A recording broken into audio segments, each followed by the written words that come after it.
Dans leur quête de matières premières, les Gaulois exploitaient de nombreux gisements de fer. Au nord-ouest du Mans, la construction de la ligne à grande vitesse Bretagne-Pays de Loire donne lieu à une fouille préventive répartie sur plusieurs sites. Ces dessins géométriques, ces creusements, sont les reliefs d'autant de restes archéologiques qui matérialisent les mines de fer gauloises. Nous sommes ici à l'emplacement d'une mer peu profonde, ce qui explique la présence de sable et d'argile.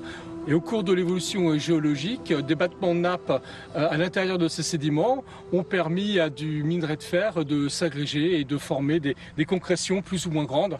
Ici, nous en avons un exemple avec cette boule de minerai de fer. Et c'est ce que recherchaient les mineurs dès l'époque gauloise. Ce qu'ils recherchaient le plus étant bien sûr le cœur de cette boule qui était le plus riche en minerai de fer.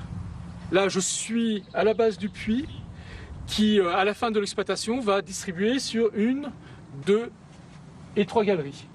On voit que les galeries sont relativement normées.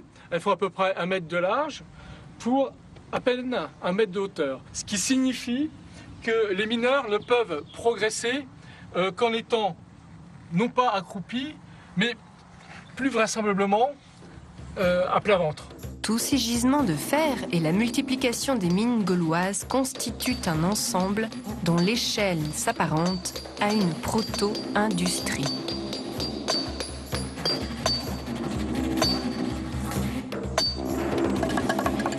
Ici, une équipe de l'INRAP essaye de reconstituer un bas-fourneau.